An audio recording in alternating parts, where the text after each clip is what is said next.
오늘 로마서 1장을 마무리하고자 합니다. 오늘 제목 그대로 여러분 하나님 앞에 붙들린 인생 살아가시기를 축복합니다. 우리 한번 고백합시다. 붙들리는 것이 은혜입니다. 여러분이 하나님 앞에 붙들리면 무엇을 붙잡아도 여러분은 승리할 수 있음을 우리가 알게 되는 것입니다. 참 오늘의 시대는 우리가 무엇을 붙들어야 성공할까? 무엇을 붙들어야 여러분들이 참 행복할까? 그것에 참 매여서 살아가고 있는 시대가 되겠습니다. 그래서 많은 사람들이 유행을 따라가고 또 이것이 대세다 하면 거기를 따라가게 되고 또 이런 스펙을 가져야만이 된다 그러면 또 그 스펙을 갖추기 위해서 얼마나 애쓰고 있는지 모릅니다. 그런데 우리 하나님을 믿는 사람들은 적어도 세상 사람들과 승리하는 비결, 축복받는 비결이 가치관이 달라야 되지 않겠습니까? 오늘 우리는 누구의 손에 붙들려 있느냐가 내 인생을 결정한다는 것을 우리가 기억을 해야 되겠습니다. 무엇보다도 내가 무엇을 붙들어야 성공할지 고민하기보다는 진짜 내가 하나님께 붙들려 있는가? 우리 가정이 정말 하나님께 붙들려 있는가? 우리 교회가 하나님께 붙들려 있는가? 이것을 먼저 점검하는 것이 매우 중요하겠습니다. 저는 여러분들이 정말로 변한 세상 속에서 절대로 변하지 않는 그분을 붙드시고 꼭 승리하시기를 우리 주님의 이름으로 축복합니다. 하나님께 붙들린다는 것은 내 결정권, 내 통제권, 내 경영권을 하나님께 넘긴다는 뜻이 되겠습니다. 우리가 여러분 경찰에 피의자로 붙들리게 되면은 그 순간부터는 내 결정권 없어요. 내가 뭘 먹을까? 뭘 입을까? 누구를 만날까? 내가 뭘 할까? 결정권 없어요. 자유하기까지는. 우리 선택권 다 포기해야 되는 거예요. 우리 인생을 살면서도 여러분 그런 것을 많이 보잖아요. 여러분 소가 아무리 힘이 세도 코를 뚫어가지고 고삐를 탁 잡으면 꼼짝 못합니다.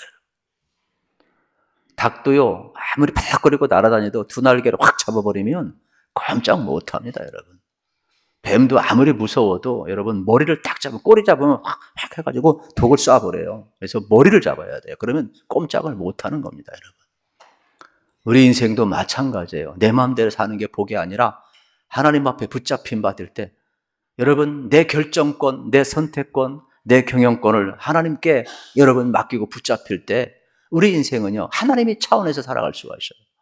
근데 내 인생, 내 결정권, 내가 이룰 것 같지만은 결국 내 차원에서 머물고 세상 차원에서 머물 수밖에 없지요. 이사야서 55장 8절 9절 말씀을 같이 한번 읽겠습니다. 이는 내 생각이 너희의 생각과 다르며 내 길은 너희의 길과 다름이니라. 여호와의 말씀이니라. 이는 하늘이 땅보다 높음같이 내 길은 너희 길보다 높으며 내 생각은 너희 생각보다 높음이니라. 아멘. 하나님의 생각과 하나님의 길은 우리의 생각과 우리의 길과 하늘과 땅 차이입니다. 다른 겁니다. 그러므로 우리는 하나님 앞에 여러분 내 결정권, 내 경영권, 내 선택권을 넘겨놓게 되면 우리는 하나님의 차원에서 인생을 여러분 복되게 살아갈 수가 있음을 발견하게 되는 겁니다. 하나님의 생각과 길은 우리 수준보다 훨씬 높다는 것을 알아야 되겠습니다. 저는 여러분들이 오늘도 하나님을 알고 믿고 나아가는데 진짜 하나님을 믿는 믿음 안에서 꼭 승리의 길 걸어가시기를 축복합니다. 하나님의 역사와 섭리, 세계를 맛보게 되는 것은 믿음으로 나아갈 때 가능한 것이 되겠지요. 사사기에 보면은 삼손을 비롯해서 많은 사사들이 하나님에 붙들릴 때와 여러분 세상에 붙들릴 때 천지 차이죠. 삼손도 마치 우리가 잘 아는 헤라클레스처럼 하나님 앞에 붙들릴 때는 막 강력한 힘으로 이스라엘 백성들을 구원해내잖아요. 그러나 들릴라에게 붙들리고 죄악과 세상에 붙들릴 때는 두 눈도 빠지고 힘도 빠지고 아주 비참한 것을 보지 않아요. 이스라엘 백성도 마찬가지예요. 그 사사시대에 하나님을 저버리고 우상 앞에 붙들리니까 결국은 이방의 여러분 놀이거리가 되는 거예요. 오늘 말씀도 마찬가지가 되겠죠. 오늘 말씀 속에 보게 되면은 3번씩이나 내버려 두사는 단어가 나와 24절, 26절, 28절이 되겠죠. 그래서 24절에 보면은 그러므로 하나님께서 그들을 마음의 정욕대로 더러움에 내버려 두사 그랬어요. 동시에 여러분 또 26절도 마찬가지가 되겠죠. 하나님께서 그들을 부끄러운 욕심에 내버려 두사 그랬어요. 28절도 마찬가지예요. 그 상실한 마음대로 내버려 두사 그랬어요. 왜 내버려 두셨어요? 하나님을 알만한 지식을 주셨는데 그들은 하나님을 인정하지 않고 하나님을 부인했어요. 그래서 그들은 어떻게 됩니까? 더러움에, 그 욕심에, 상실한 마음에 하나님이 내버려 두사 그랬어요. 하나님은 우리를 지으실 때 어떻습니까? 자유의지를 주셨고 우리가 얼마든지 하나님을 모시고 살 수 있도록 해주셨어요. 하나님이 모든 것은 강제로 하시지만은 인간의 마음만큼은 강제로 하지 않아요. 그렇기 때문에 하나님께서는 철저하게 여러분 하나님을 인정하고 하나님을 감사하는 자, 하나님을 영화롭게 하는 자에게는 그의 삶을 온전히 주장해 주셔요. 그러나 하나님이 있는 것을 알게도 부인하는 사람, 감사치 않는 사람은 그냥 내버려둬서 그의 더러움에 놔두게 하는 거예요. 허망함에 놔두게 하는 거예요. 상실한 마음에 놔두게 하는 거예요. 그러므로 저는 여러분들의 마음에 진짜 예수님을 모시고 꼭 살아가시기를 축복합니다. 우리의 주권, 우리의 이러한 여러분 자발적인 의지를 가지고 하나님을 섬길 수 있다는 것은 축복 아니겠습니까? 신앙이 뭡니까? 하나님을 섬길 것이냐? 그렇지 않을 것이냐의 문제 아니겠습니까? 신앙이 뭡니까? 계속 강조합니다만 하나님과의 바른 관계를 갖고 살 것이냐? 안 아니면 하나님과의 관계를 끊고 내 마음대로 살 것이냐의 관계예요. 믿음으로 산다는 것은 우리는 하나님을 인정하고 하나님을 섬기며 산다는 것 아니겠습니까?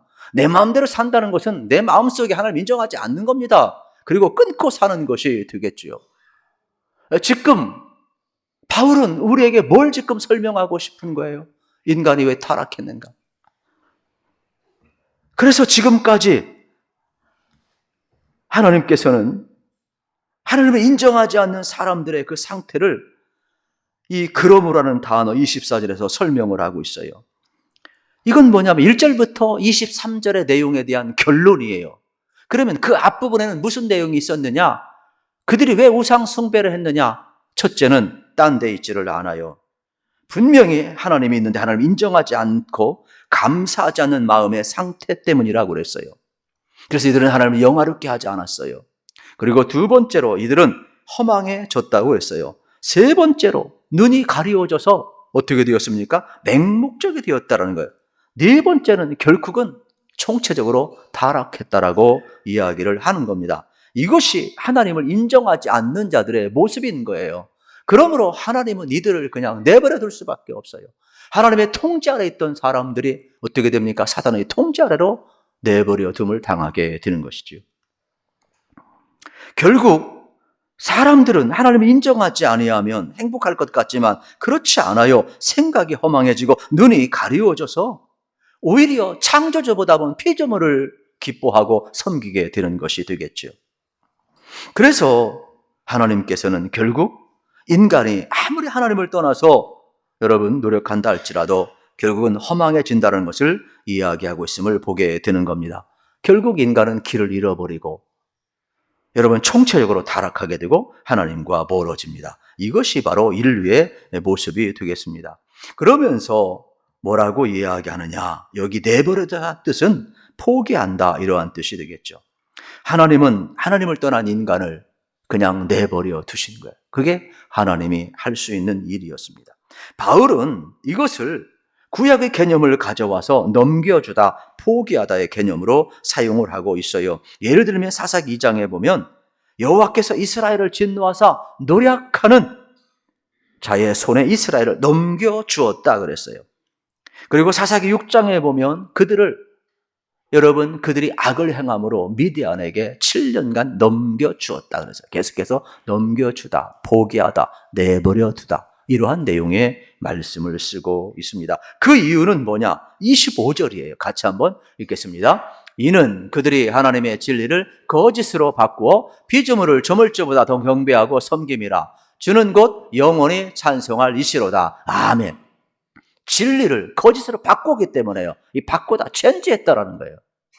원래 우리는 하나님의 형상대로 지음받아서 하나님을 영화롭게 할 존재로 지음받았어요.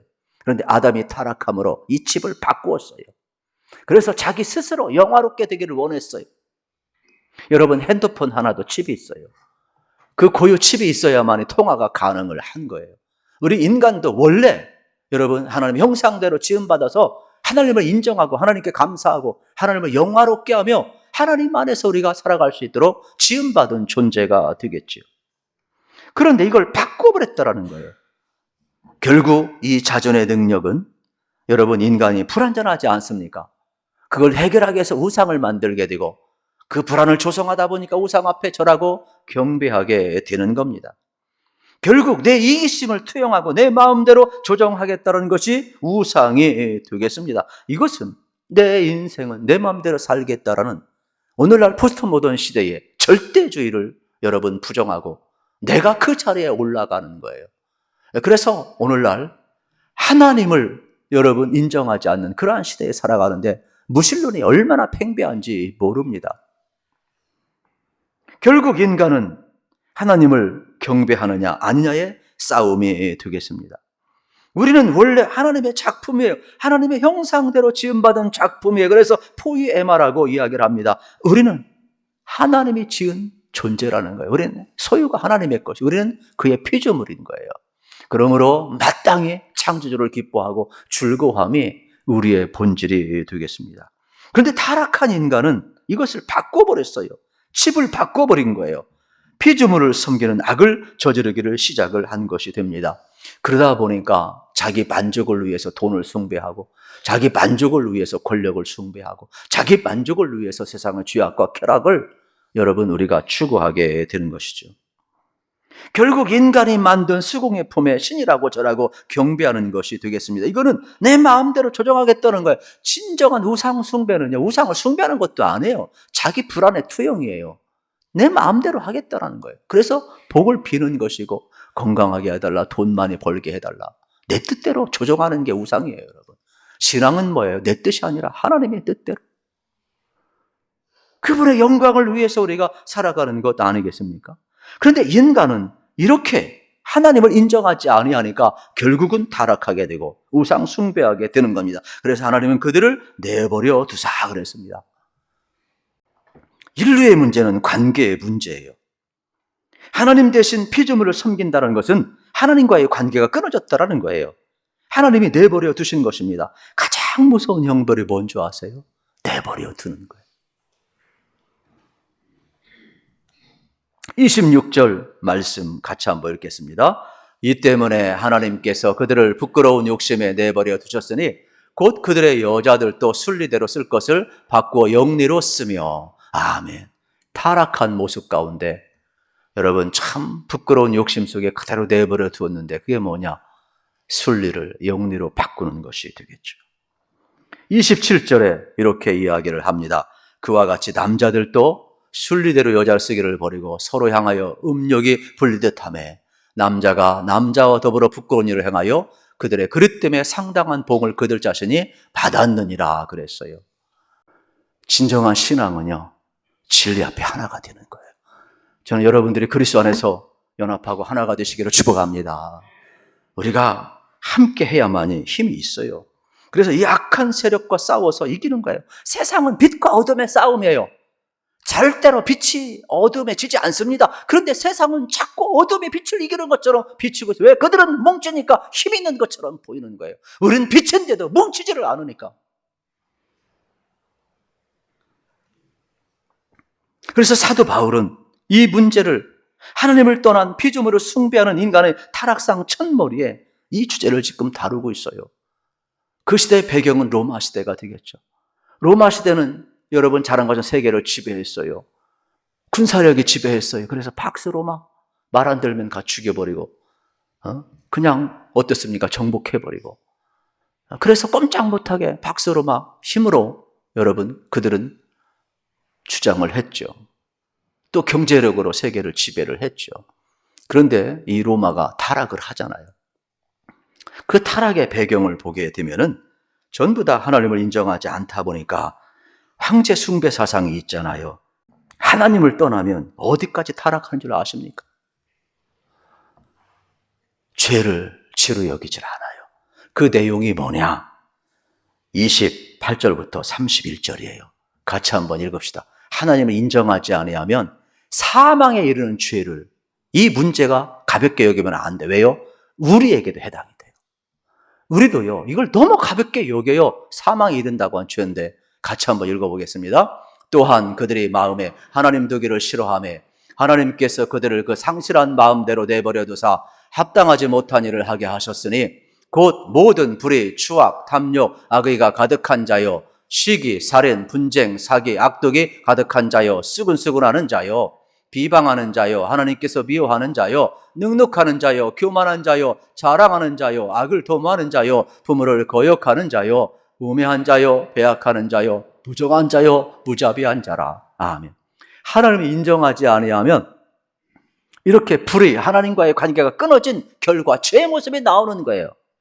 여기 여러분 얼마나 무서운지 알아요? 21가지 이 죄 목록은 제가 설명되지 않아도 뭐예요? 사형에 해당된다는 거예요. 그런데 우리는 어때요? 우리도 이게 있어요. 시기가 있어요. 이 사형감이에요, 다 그냥. 네? 우리도 쓰근쓰근돼요. 사형감이에요. 예수 믿는 사람이 가장 하지 말아야 될 게 뭐예요? 둘이 모여서 남 얘기하는 거예요. 둘이 모여서 예수 이야기하고 간증 이야기하고 우리 교회는 가정 예배 드린 이야기하고 말씀 받은 은혜 이야기하겠지. 둘이 맞아가 맞장구 치는 사람은 더 나쁜 사람. 욕하는 사람보다 맞장구 치는 사람이 더 나쁜 사람, 인정하는 사람이 더 나쁜. 왜? 쓰근쓰근하는 게 사형의 죄당이 된다고 그랬어요. 그런데 우리는 너무 가볍게 여기는 거예요. 무슨 살인만, 도둑질만 죄입니까? 그래서 정말로 하나님을 인정하지 않는 사람, 상실한 마음 그대로 내버려둬서 무서운 겁니다. 오늘 여러분의 삶의 자리에 진짜 하나님과의 관계가 바르게 연결되기를 축복합니다. 우리가 다 수돗물을 먹지 않습니까?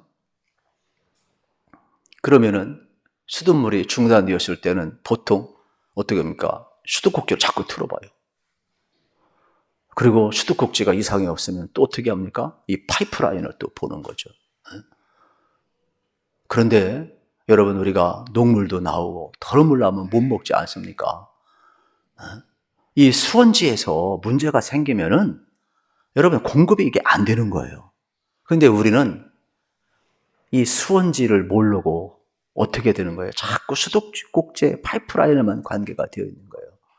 그래서 하나님께서 어떻게 하셨어요? 친히 예수님을 보내셔가지고 어떻게 해서 파이프라인이 되셔서 어떻게 합니까? 수원지에 있는 그 은혜를 예수님을 통해서 우리에게 부어주시는 것이 되겠죠. 저는 여러분들이 이 은혜를 누리기를 축복합니다. 이게요, 수도꼭지와 파이프라인이 잘못되면 얼마나 위험한가? 로마가 망한 이유 가운데 하나가 뭔지 아십니까? 그건 바로 뭐냐면 목욕탕 문화이고 이 수도 파이프라인 상수 시설이라는 거예요. 로마는 항상 목욕탕이 있었어요. 황실에는 목욕탕이 얼마나 큰지를 몰라요, 여러분. 상상을 초월해요. 그래서 황제는 항상 그냥 즐겼어요. 축제를 하고. 말하기 싫어요. 그래서 이제 로마가 망한 이유 가운데 하나가 목욕탕 문화죠. 너무 이게 자유로웠단 말이야, 성이. 그리고 더 나아가서 이 파이프라인의 문제가 있는데 이건 뭐냐면 그 당시는 수도시설 잘 되었으니까 최고의 문명이었죠. 그런데 과학이 그 정도 발달되지 않았나 봐요. 이 파이프라인을 뭐로 했냐? 은으로 했어요, 은으로. 그러다 보니까 수은 중독에 대해서 그 당시는 잘 몰랐던 것 같아요. 그런데 어느 순간부터 로마인들이 이게 병리 현상이 나타나기 시작하는 거예요. 왜요? 수은에 다 중독이 된 거예요. 그래서 결국은 이 문제를 해결하려고 술을 먹게 되고 성적인 쾌락에 도취되게 되고 동성애를 하게 되고 결국 로마가 망하게 되는 거예요. 여러분, 우리도 마찬가지가 되겠죠. 우리가 이 땅을 살아가면서 여기에 있는 모든 문제는요, 사실 우리가 어떤 죄를 여러분 하나하나 이렇게 행하는 것은 우리가 본질적으로 하나님을 인정하지 아니할 때, 하나님과의 관계가 끊어질 때 자동적으로 불의가 나올 수밖에 없는 거예요. 이게 하나님과의 관계가 끊어지면 이 불의가 나오는 것이 죄의 목록인 것이거든요. 그래서 저는 여러분들이 진짜 마음속에 하나님 모시고 살아가시기를 축복합니다. 그러면 우리는 어떻게 됩니까? 예수님으로 말미암아 죄 사함 받게 되고 예수님의 성품이 나오게 되고 하나님의 선한 열매가, 성령의 열매들이 우리 가운데 나오게 될 줄로 믿습니다. 예수님이 친히 파이프라인이 되었다니까요. 하나님이 은혜를 우리에게 쏟아부어 주고 있다니까요. 하나님을 인정하는 게 그만큼 중요한 거예요. 하나님을 모시고 사는 게 얼마나 중요한지 몰라요. 오늘은 하나님 인정하지 않는다니까요. 세상 사람들은 하나님 인정하지 않으면 얼마나 똘똘 뭉치는데요. 정치로 뭉치고 차별금지법으로 뭉치고 세상의 법으로 뭉치고 그리스도인들을 공격하고 예수님 사람을 공격하고 이런 것 하나하나 가지고도 취향이니 뭐 인권이니 이러면서 얼마나 강력하게 여러분 뭉치면서 뭐라 그래요? 마지막 절에 보면 서로 격려하고 도모한다고 그랬어요. 우리 그리스도인들은 서로 격려하고 도모하기는커녕 끌어내리기에 앞장서고 있잖아요. 이게 잘못된 거예요. 그러지 맙시다. 예수 바라보시기를 축복합니다. 우리 그리스도인도 연합하기를 축복합니다. 주님과 연합해야 돼요. 주님과 연합해야 돼요. 그래야만이 주님의 뜻을 이루는데도 연합할 수가 있는 거예요. 주님을 바라봐야 돼요. 그래야만이 이 악한 세상에서 여러분 빛과 어둠의 싸움 속에서 여러분 빛이 승리함을 우리가 보게 되는 것 아니겠습니까? 우리 인생에서 가장 중요한 것이 뭐냐? 하나님께 붙들린 인생이 되겠죠. 야곱의 인생을 보면 파란만장한 인생이죠. 그런데 이 파란만장한 인생이라는 것은 고생이 많았다 그런 뜻보다는 하나님 앞에 붙들려서 승리한 인생이라는 뜻이 있어요. 그러면 한번 생각해 보세요. 야곱은요 처음에 자기 욕심대로 살았어요. 그래서 윤리 도덕도 다 내팽개치고 그냥 자기 욕심대로 살면 복받는 줄 알고 형도 썩이고 밭죽 한 그릇도 어떻게 장자권을 사요. 그러다 보니까 집안에 분란이 일어나서 이제 쫓겨가게 되는 거예요. 그래서 외삼촌 라반의 집에 가서 20년 동안 사랑한 여인 얻기 위해서 일하다가 부인도 얻어요. 자식도 얻어요. 재산도 얻어요. 그런데 마음에 평강이 없어요. 근데 하나님이 어느 때 여러분 다치하십니까? 약복강가에서 야곱이 하나님을 만나고 천사와 씨름을 하잖아요. 그때 여러분 이제 날이 밝아서 하나님의 사자가 올라가야 되는데 야곱이 하나님 나를 붙들지 아니하면 하나님 내 인생에 개입하지 아니하면 나는 하나님을 놓을 수 없습니다 그러잖아요. 그때 환두표를 치고 어떻게 합니까? 야곱을 이제는 이스라엘 하나 너는 쏘기는 자가 아니라 하나님과 겨루 이겼습니다. 그러면서 하나님 앞에 가는 그날까지 야곱은 이스라엘이 되어가게 되는 거예요. 우리도 마찬가지로 우리는 다 부족해요. 그러나 예수님 영접하면 여러분들이 하나님 앞에 서는 그날까지 예수님 닮아가게 될 줄로 믿습니다. 그래서 야곱은 승리하게 되는 거예요. 나중에 그러면 하나님이 붙들고 약복강가에서 분열의 아침을 맞이했고 여러분 형제와 화해했다가 다 됩니까? 아니에요. 하나님이 붙들어도 환난은 와요. 여러분 그의 사랑하는 딸 디나가 험한 일을 당하잖아요. 또 형제들끼리 또 요셉을 팔아버리잖아요. 요셉이 죽은 줄 알았단 말이에요. 그런데 나중에 이제 말년에 보니까 요셉이 살아있어요. 그래서 하나님께서는 요셉을 애굽에 먼저 보내가지고 흉년에 이스라엘 살게 하고 열방을 살게 하고 또 바로 앞에 서게 하잖아요. 그때 야곱이 노년에 바로 왕을 축복을 해요. 그러니까 바로 왕이 깜짝 놀래가지고 감히 나한테 축복을 하는 사람이 누구지? 당신 나이가 몇 살이요? 내 나이가 조상들과 같지는 않지만은 내 인생 험악하게 살았나이다 이렇게 고백을 하잖아요. 그럼 뭐예요? 내가 수많은 인생의 우여곡절을 겪었지만 하나님이 내 인생 붙들어 주었다는 고백이 되겠죠. 그래서 야곱은요 연약한 자 같았지만은 승리한 인생이 된 걸 알으셔야 돼요. 여러분 성경 속에서 다윗도 마찬가지예요. 다윗도 여러분 말년에 위대한 고백을 하잖아요. 시편 23편 여호와는 나의 목자시니 내게 부족함이 없다. 이 말은 뭐냐면 하나님이 나를 붙들어 주었다는 거예요. 왜 부족함이 없어요? 여러분 사울의 핍박을 피해서 10년 동안 도망 다녔어요. 군대가 그를 환란이 그를 또 자식들과 수많은 문제들 수많은 전쟁들 얼마나 또 실수도 많고 인생의 험한 길을 걸어왔어요. 그런데 하나님이 목자가 내 인생을 붙들어 주시니까 내게 부족함이 없다고 이야기하잖아요. 여러분 하나님을 목자로 삼기를 축복합니다.